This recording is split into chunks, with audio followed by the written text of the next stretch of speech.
When the Turner family moved into their new home, only a week had passed since the crime that had occurred in their neighborhood, the murder of a 10 and 8-year-old brother and sister by their mother before hanging herself in the bedroom.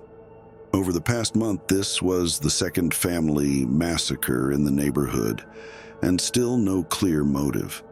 The people of the town were so bitter and shocked that not even the Christmas holidays could wash the bitterness off their memories.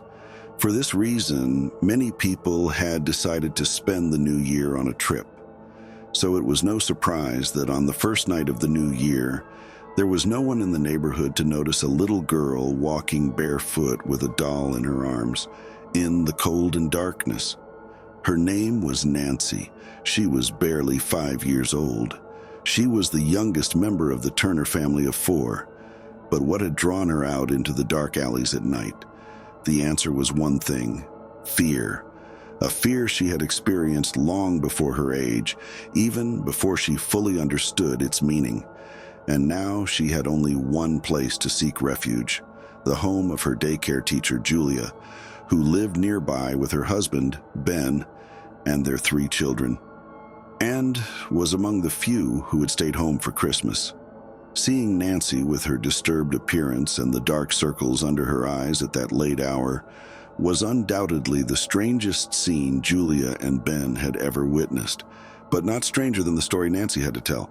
The Turner family was supposed to begin their journey the next morning, but the incident that had occurred in their home the previous night had ruined everything, an incident that had kept Nancy from falling asleep. The previous night, Nancy had gone to bed earlier than the others as usual, waiting for her mother's goodnight kiss. But unlike every other night, her mother came to her room very late, and it appears that she wasn't there to give her a goodnight kiss. Nancy's eyes were just getting heavy when she realized someone was watching her. It was her mother standing in front of the door, staring at Nancy in silence. Nancy was afraid of her mother, not because of her strange behavior when she approached her, but because instead of kissing Nancy goodnight, she had crept under Nancy's bed. And that was the reason what kept Nancy from sleeping. Why would Nancy's mother do such a thing? Julia asked Nancy. But Nancy didn't know the answer, because when she looked under the bed to ask her mother why she had gone there, she realized her mother is headless. Nancy's story seemed completely fabricated and a product of a child's imagination, similar to the stories of the monsters under the bed that Julia had heard many times during her 10 years of working with children. But there was something different about Nancy's story, because the odd part of her story wasn't her mother, but her mentioning about an unknown girl sitting on Nancy's father's back, whispering into his ear. Nancy or her family didn't know the girl. She was 10 years old and had come to their house the night before to ask for help. Nancy's father had brought the little girl to their house, but when he returned home, the little girl was still with him, sitting on his back, whispering in his ear, while her hands and feet were wrapped around his head and shoulders. Nancy saw this when her father came to her room to say goodnight to her. Nancy didn't like the strange girl, as her whispers had angered her father. Julia and Ben couldn't believe what they heard, not because Nancy's story seemed delusional, but because the girl Nancy was talking about, whose face she remembered well, reminded them of someone they knew, Megan. But that was impossible because Megan and her brother had been murdered by their mother a few weeks ago. Julia intended to contact the police, but Nancy's story seemed so illogical that Ben preferred to make sure her words were true before anything else. So he went to the Turner family's home overnight. No one opened the door for him, so he had to enter through one of the open windows. As soon as he entered the house, the first thing that caught his attention was the stench that filled the house.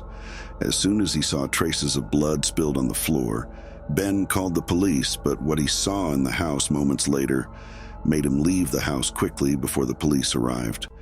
The blood trail led Ben to Nancy and her older sister's room. He couldn't believe what he saw.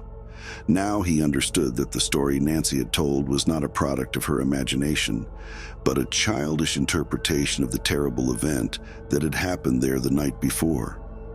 Nancy wasn't delusional. Her mother had gone under her bed not to scare her, but to hide from her husband, before separating from him and then ending her own life.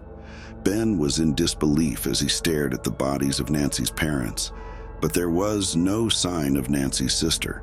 Nancy had said they had taken refuge in their room's closet, so he immediately rushed to the closet and was shocked by what he saw, not only because a young girl had been brutally murdered, but also because another body was also in the closet.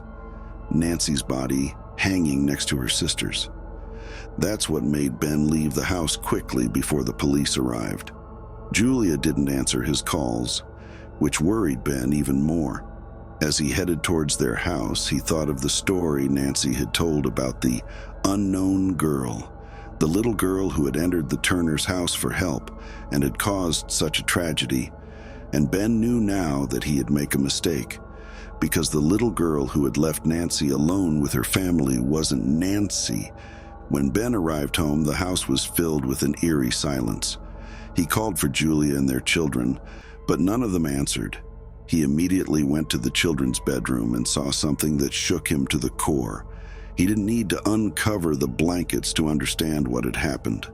The blood that had soaked the entire bed and dripped onto the floor seemed to explain everything. Their children had been murdered in their sleep. Ben couldn't stand on his feet any longer. He felt on his knees, crying next to the bed and his eldest son's body. But his tears didn't last long because he realized he wasn't alone in the room. It was Julia standing in front of the door, staring at him with her cold, lifeless eyes, holding a large bloody knife. But she wasn't alone. Ben noticed Nancy sitting on Julia's back, her hands and feet wrapped around her, whispering something in Julia's ear, and a moment later, the cold edge of the knife was the last thing Ben felt before death. The crime that happened in Julia and Ben's house was the fourth family massacre to occur in less than a month, seemingly happening without any motive, but it wasn't the last. A few nights later, when Mr. and Mrs. Brown returned from their trip, they were confronted with a strange scene. A young, innocent boy was asleep in front of their house. It was James, the youngest son of Julia and Ben, the only one who had survived from the family massacre a few nights before. Of course, this was what Mr. and Mrs. Brown thought before they took him home and heard his terrifying story.